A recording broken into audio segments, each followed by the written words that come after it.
আজকে একটা ইউনিক জিনিস তোমাদের কাছে শেয়ার করব। দেখো এখানে নিয়ে নিয়েছি চিংড়ি মাছ, আর কিন্তু আছে চিংড়ি মাছের মাথা, আর নিয়ে নিয়েছি এখানে একটা পেঁয়াজ আর লঙ্কা আর রসুন। একটুখানি তেলের মধ্যে শুকনো লঙ্কা ফোড়ন দিয়ে পেঁয়াজগুলো দিয়ে দিতে হবে, লঙ্কা রসুন সেগুলো দিয়ে দিতে হবে, আর পেঁয়াজটা মজে যাওয়ার জন্য একটুখানি লবণ আর একটু হলুদ দিয়ে দিতে হবে। এবার এটাকে ভালোভাবে নেড়েচেড়ে ভেজে নিতে হবে। ভাজা হয়ে গেলে চিংড়ি মাছটা এর মধ্যে দিয়ে দেবো। এবার চিংড়ি মাছটা দিয়েও ভালোভাবে ভেজে নিতে হবে। সুন্দর মতো সব ভাজা হয়ে গেছে, এবার নামিয়ে ঠান্ডা করে নেব। এবার শুরু হবে আসল কাজ। এই দেখো শিলনোড়া নিয়ে নিয়েছি এখানে, এবার এটাকে বেটে নেব।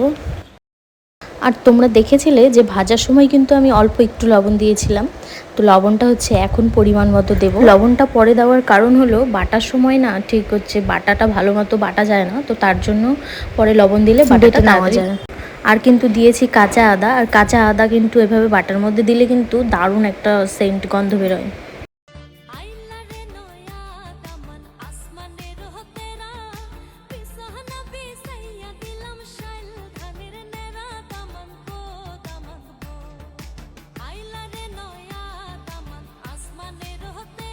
আর আমার কিন্তু রান্নাও কমপ্লিট হয়ে গেছে। এখানে আছে কোয়াশ ভাজা, এখানে আছে কচু আর আলু দিয়ে চিংড়ি মাছ, আর এখানে আছে কচু সেদ্ধ করা আছে, এটা এখনও করা হয়নি। যখনই না এরকম বাটা হয় তখনই আমার ছোটোবেলার একটা স্মৃতি মনে পড়ে যায়।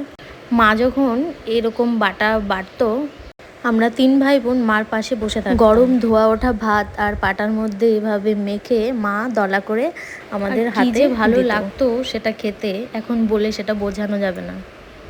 তোমরা কি কখনো এরকম পাটায় এরকম ভাত খেয়েছো? আর খেয়ে থাকলে অবশ্যই জানিও। আমি তো এই পাটার ভাত নিয়ে নিয়েছি, আর এই পাটার ভাত খেতে কিন্তু আমার খুব ভালো লাগে।